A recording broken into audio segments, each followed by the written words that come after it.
शांताकारं भुजंगशयनं पद्मनाभं सुरेशं विश्वाधारं गगनसदृशं मेघवर्णं शुभांगं लक्ष्मीकान्तं कमलनयनं योगिभिध्यानगम्यं वंदे विष्णुभवभयहरं सर्वलोकैकनाथं। मंगलम भगवान विष्णु मंगलम गरुड़ध्वज मंगलम पुंडरीकाक्ष मंगलाय तनोहरि। ओम नमो भगवते वासुदेवाय। आज का दिन आप सभी के लिए मंगलमय हो। आइए सुनते हैं भादव मास कथा का 20वां अध्याय। राजा परीक्षित ने पूछा, भगवान, ब्रह्म कार्य और कारण से सर्वदा परे हैं। सत्व, रज और तम, ये तीनों गुण उसमें है ही नहीं। मन और वाणी से संकेत रूप में भी उसका निर्देश नहीं किया जा सकता। दूसरी ओर समस्त श्रुतियों का विषय गुण ही है। ऐसी स्थिति में श्रुतियां निर्गुण ब्रह्म का प्रतिपादन किस प्रकार करती हैं, क्योंकि निर्गुण वस्तु का स्वरूप तो उनकी पहुंच के परे है। श्री सुखदेव जी कहते हैं, परीक्षित, भगवान सर्वशक्तिमान और गुणों की निधान है। श्रुतियां स्पष्टतः सगुण का ही निरूपण करती हैं, परंतु विचार करने पर उनका तात्पर्य निर्गुण ही निकलता है। ब्रह्म का प्रतिपादन करने वाली उपनिषद का यही स्वरूप है। इसे पूर्वजों के भी पूर्वज संस्कारी ऋषियों ने आत्मनिश्चय के द्वारा धारण किया है। इस विषय में मैं तुम्हें एक गाथा सुनाता हूँ। एक समय की बात है, भगवान के प्यारे भक्त देवर्षि नारद जी विभिन्न लोकों में विचरण करते हुए सनातन ऋषि भगवान नारायण का दर्शन करने के लिए बद्रिकाश्रम गए। भगवान नारायण मनुष्यों के अभ्युदय और परम निश्रेयस के लिए इस भारतवर्ष में कल्प के प्रारंभ से ही धर्म, ज्ञान और संयम के साथ महान तपस्या कर रहे हैं। परीक्षित, एक दिन वे सिद्ध ऋषियों के बीच में बैठे हुए थे। उस समय नारद जी ने उन्हें प्रणाम करके बड़ी नम्रता से यही प्रश्न पूछा जो तुम मुझसे पूछ रहे हो। भगवान नारायण ने ऋषियों की उस भरी सभा में नारद जी को उनके प्रश्न का उत्तर दिया और वह कथा सुनाई जो पूर्वकालीन जनलोक निवासियों में परस्पर वेदों के तात्पर्य और ब्रह्म के स्वरूप के संबंध में विचार करते समय कही गई थी। भगवान नारायण ने कहा, नारद जी, प्राचीन काल की बात है।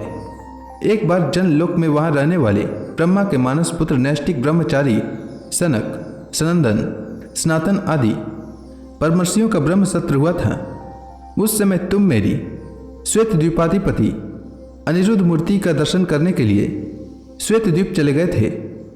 उस समय वहां उस ब्रह्म के संबंध में बड़ी ही सुंदर चर्चा हुई थी, जिसके विषय में श्रुतियां भी मौन धारण कर लेती है, स्पष्ट वर्णन न करके तात्पर्य रूप से लक्षित कराती हुई उसी में खो जाती है। उस ब्रह्म सत्र से यही प्रश्न उपस्थित किया गया था जो तुम मुझसे पूछ रहे हो। सनक, सनंदन, सनातन, सनत कुमार, ये चारों भाई शास्त्रीय ज्ञान, तपस्या और शील स्वभाव में समान हैं। उन लोगों की दृष्टि में शत्रु, मित्र और उदासीन एक से हैं। फिर भी उन्होंने अपने में से सनंदन को तो वक्ता बना लिया और शेष भाई सुनने के इच्छुक बनकर बैठ गए। सनंदन जी ने कहा, जिस प्रकार प्रातःकाल होने पर सोते हुए सम्राट को जगाने के लिए अनुजीवी बंदी जन उसके पास आते हैं और सम्राट के पराक्रम तथा सुयश का गान करके उसे जगाते हैं, वैसे ही जब परमात्मा अपने बनाए हुए संपूर्ण जगत को अपने में लीन करके अपनी शक्तियों के सहित सोए रहते हैं, तब प्रलय के अंत में श्रुतियां उनका प्रतिपादन करने वाले वचनों से उन्हें इस प्रकार जगाती हैं। श्रुतियां कहती हैं, अजित, आप ही सर्वश्रेष्ठ हैं। आप पर कोई विजय नहीं प्राप्त कर सकता। आपकी जय हो, जय हो। प्रभु, आप स्वभाव से इस समस्त ऐश्वर्यों से पूर्ण हैं, इसलिए चराचर प्राणियों को फंसाने वाली माया का नाश कर दीजिए। प्रभु, इस गुणमय माया ने दोष के लिए जीवों के आनंदादिमय सहज स्वरूप का आच्छादन करके उन्हें बंधन में डालने के लिए ही सत्वादिक गुणों को ग्रहण किया है। जगत में जितनी भी साधना, ज्ञान, क्रिया आदि शक्तियां हैं, उन सब को जगाने वाले आप ही हैं। इसलिए आपके मिटाए बिना यह माया मिट नहीं सकती।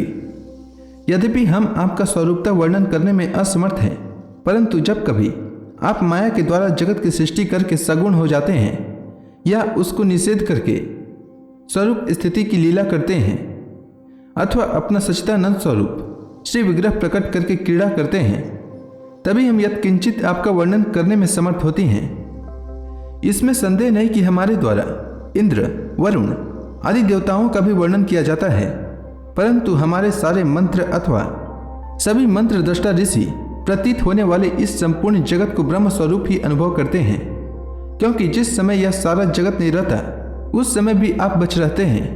भगवान, लोग सत्व, रज, तम इन 3 गुणों की माया से बने हुए अच्छे बुरे भावों या अच्छी बुरी क्रियाओं में उलझ जाया करते हैं, परंतु आप तो उस माया नटी के स्वामी, उसको नचाने वाले हैं।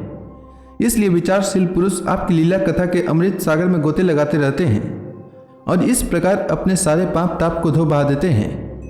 पुरुषोत्तम, जिन महापुरुषों ने आत्मज्ञान के द्वारा अंतःकरण के राग द्वेष आदि और शरीर के कालकृत जरा मरण आदि दोष मिटा दिए हैं और निरंतर आपके उस स्वरूप की अनुभूति में मग्न रहते हैं जो अखंड आनंद स्वरूप है, उन्होंने अपने पाप ताप को सदा के लिए शांत भस्म कर दिया है। प्रभु, जीव जिन शरीरों में रहता है वे उसके कर्म के द्वारा निर्मित होते हैं और वास्तव में उन शरीरों के कार्य कारण रूप आवरणों से वह रहित है, क्योंकि वस्तुतः उन आवरणों की सत्ता ही नहीं है। तत्वज्ञानी पुरुष ऐसा कहते हैं कि समस्त शक्तियों को धारण करने वाले आपका ही वह स्वरूप है। भगवान, आप अनादि और अनंत हैं। जिसका जन्म और मृत्यु काल से सीमित है वह भला आपको कैसे जान सकता है। स्वयं ब्रह्मा जी, निवृत्ति परायण सनकादि तथा प्रवृत्ति परायण मरीचि आदि भी बहुत पीछे आपसे ही उत्पन्न हुए हैं। जिस समय आप सबको समेट कर सो जाते हैं उस समय ऐसा कोई साधन नहीं रह जाता जिससे उनके साथ ही सोया हुआ जीव आपको जान सके, क्योंकि उस समय न तो आकाश आदि स्थूल जगत रहता है और न तो महत्त्व आदि सूक्ष्म जगत। इन दोनों से बने हुए शरीर और उनके निमित्त क्षण मुहूर्त आदि काल के अंग भी नहीं रहते। उस समय कुछ भी नहीं रहता, यहाँ तक कि शास्त्र भी आप में ही समा जाते हैं। प्रभु, यह त्रिगुणात्मक जगत मन की कल्पना मात्र है। केवल यही नहीं, परमात्मा और जगत से पृथक प्रतीत होने वाला पुरुष भी कल्पना मात्र ही है। इस प्रकार वास्तव में असत होने पर भी अपने सत्य अधिष्ठान आपकी सत्ता के कारण यह सत्य सा प्रतीत हो रहा है। इसलिए भोक्ता भोग्य और दोनों के संबंध को सिद्ध करने वाली इंद्रियां आदि जितना भी जगत है सबको आत्मज्ञानी पुरुष आत्म रूप से सत्य ही मानते हैं। प्रभु, आप मन, बुद्धि और इंद्रिय आदि कारणों से, चिंतन, कर्म आदि के साधनों से सर्वथा रहित हैं, फिर भी आप समस्त अंतःकरण और बाह्य कारणों की शक्तियों से सदा सर्वदा संपन्न हैं। प्रभु, जैसे आकाश में हवा से धूल के नन्हे नन्हे कण उड़ते रहते हैं, वैसे ही आप में काल के वेग से अपने से उत्तरोत्तर 10 गुने 7 आवरणों के सहित असंख्य ब्रह्मांड एक साथ ही घूमते रहते हैं। हम श्रुतियां भी आपके स्वरूप का साक्षात वर्णन नहीं कर सकती। आपके अतिरिक्त वस्तुओं का निषेध करते करते अंत में अपना भी निषेध कर देती हैं और आप में ही अपनी सत्ता खोकर सफल हो जाती हैं। भगवान नारायण ने कहा, देवर्षि, इस प्रकार शनकादि ऋषियों ने आत्मा और ब्रह्म की एकता बतलाने वाले उपदेश सुनकर आत्मस्वरूप को जाना और नित्य सिद्ध होने पर भी इस उपदेश से कृत्य से होकर उन लोगों ने सनंदन की पूजा की। नारद, शनकादि ऋषि सृष्टि के आरंभ में उत्पन्न हुए थे, अतएव वे सबके पूर्वज हैं। उन आकाशगामी महात्माओं ने इस प्रकार समस्त वेद, पुराण और उपनिषदों का रस निचोड़ लिया है।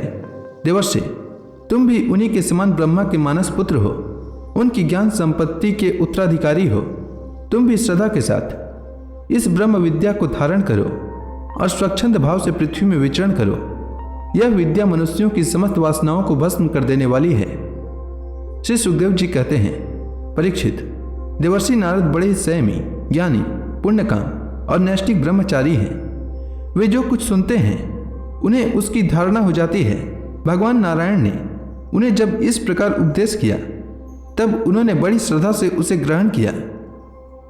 तो इसी के साथ आज का यह अध्याय समाप्त हुआ। इसके आगे की कथा मैं कल के अध्याय में सुनाऊंगा। तब तक के लिए भगवान हरि का नाम लेते रहें। तो प्रेम से बोलिए भगवान विष्णु की जय, श्री कृष्ण भगवान की जय, समस्त देवी देवताओं की जय।